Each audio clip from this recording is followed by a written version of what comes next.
So there is so much to do in growing and in spiritual stuff. We are called to this, and it is time. We are in the time we have been preparing for.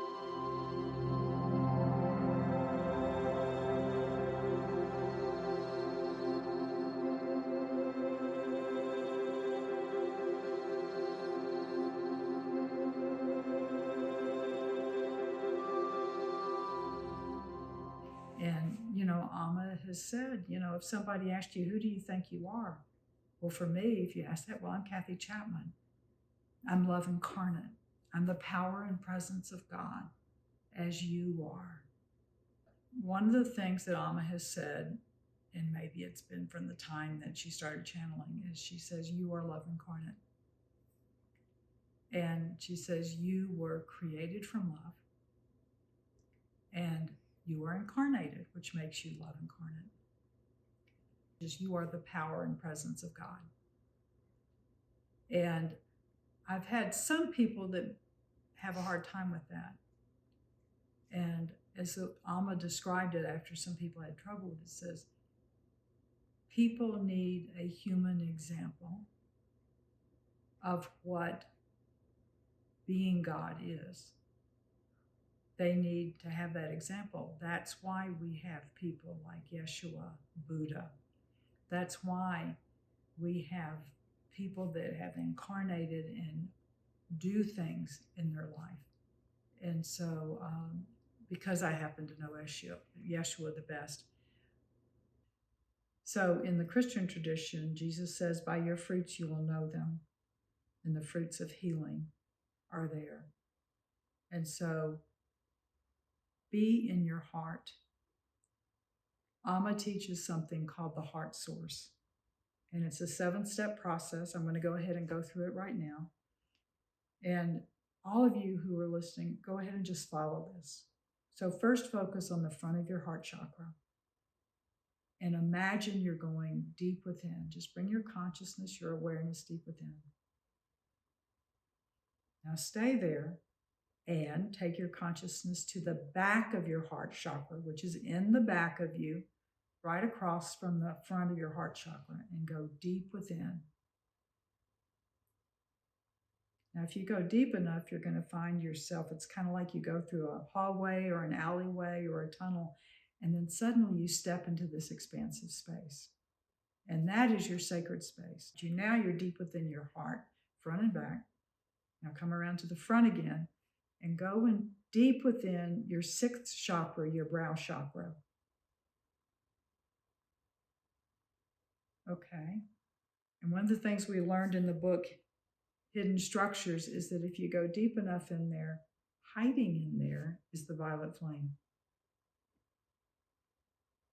So now, staying still in there, but now go around to the back and go into the back of your 3rd eye. That's the 6th chakra for those of you who don't know. Intend, draw, ask for a beam of energy to go from your heart chakra to your 3rd eye and feel that connection. You have just activated and connected your heart brain and your skull brain.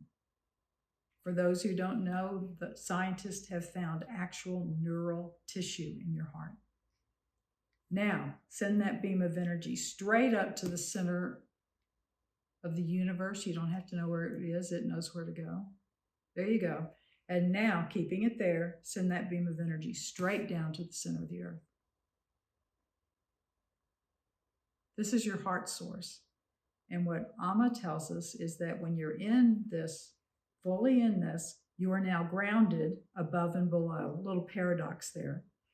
And when you are in there, whatever you listen to, whatever you watch, you will be able to discern what is truth and not. If you watch the news, do it from your heart source. If you're listening to a used car salesman, do it from your heart source.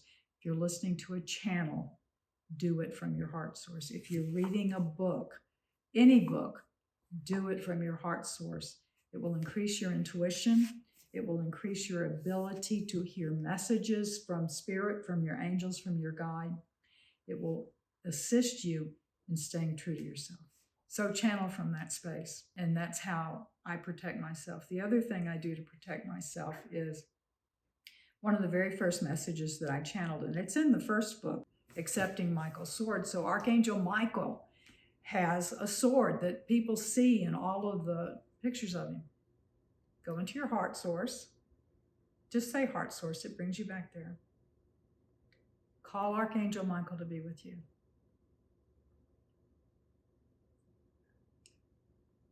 Ask him if you may have his sword. Open your dominant hand, palm up. He will place the hilt of his sword in your hand. I feel it every time. Close your hand around it. Bring it to your heart with the point upwards and place it within your heart. It will spread throughout your energy field.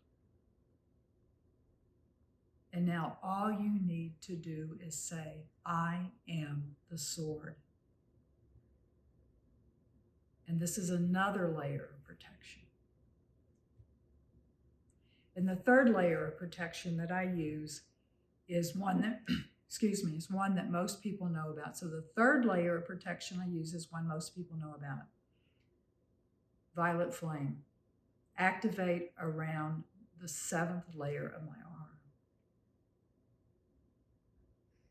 And when you're in that space, and that includes the heart source, you are the sword, you are the violet flame surrounding you, you will have access to what is true and what is not, and you can begin to discover where your truth comes from. Mine comes into my heart. There's like when I know it's not my truth, it's like a superficial moving into the head. And so it's there. When I had that experience of one of my guides go, really? It was like filling the entire of my head and into my heart. And it caused me to laugh.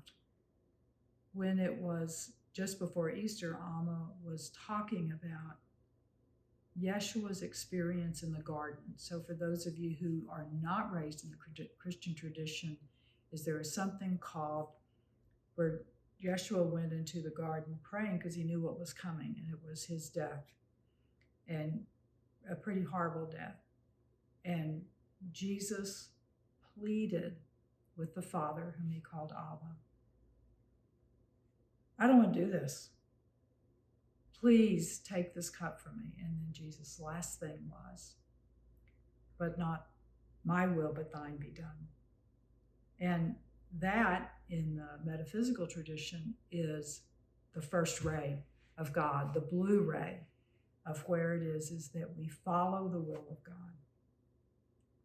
In our whole life, you can see from many of the different religious traditions, and Christianity really is the only one I've delved into in depth, is that we are being called, every one of us. This is why you have to stay in your heart, or your heart source, as Amma says, at the minimum your heart, to hear and to listen what we're called to pay attention to when we have to stand there in front of a whole group of people that want to cause mayhem or demean people or anything like that, and go, no, not on my way. No, I'm not listening to that joke. No, I'm not doing this. And we have to be aware of that. So Amma wants to talk about that in her message. Okay, so.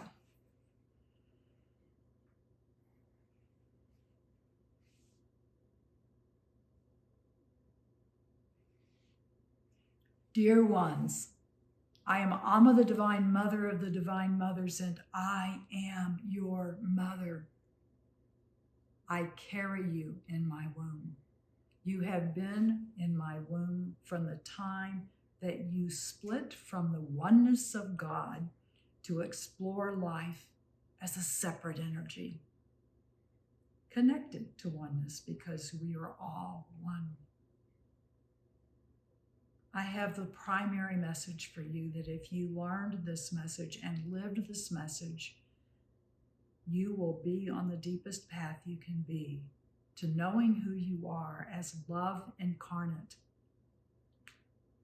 Recognize Know to the depths of yourself that you were created from love, as that is all that God is love. And you agreed to be here to demonstrate that love. Yes, people will ask, if God is so loving, why is there a Holocaust? Why is there this? Why is there that? If God is so loving, why did those who follow him come and be tortured and go to death? It is not our will that that happen, but we gave you the gift of free will. That is a powerful gift. And even those who do not know that they are love incarnate, even those who do not know that they are to act with people with love, there are those who will do that anyway and call it kindness. It is surrounding everyone. Those of you listening to this message today, you know something about love. You may doubt, and that happens often. Many times, the stronger you grow in your spiritual self, the more you doubt. And you may ask, why is that true? You doubt because you see where you are not fulfilling your path of being what is called the power and presence of God. You are, by your actions, by your thoughts, yes, thoughts, by your emotions, by your words, by your deeds, are demonstrating who God is and the love God has. Which means that when you are not demonstrating that love, you are not demonstrating who God is. It's important that you realize that no matter what you do, no matter what you say, what you think, you are loved. We, Abba and I, have no judgment of you. We surround you with our love. When you ask, we send others to assist you more than what you were born with, so that you can come to know that you do not have to carry with you the things you are most ashamed of, and admit it. There are things that you have not told anyone that you are ashamed of, that you regret. Let them go. You are not judged on that. For one thing, none of us judge you. You judge yourself. You are love in a way that people do not recognize and do not realize. You can bring that love to others. Your very words, be they in kindness, can save someone's life. A kind word, a kind action can change the direction of another's life. You will never know it. Oh, sometimes you'll know it. Sometimes they will tell you. But let me tell you that your words, your actions, your thoughts not only change one person, it changes all of the following generations that are produced by that person. Know that. You are so loved. As this one has been reading from another mystic, in which God said to this one, I loved you before you existed. Consider those words. You have been loved always. You will be loved no matter what happens. Come to know the love that you are. And I am Amma, your mother, and you are my precious one.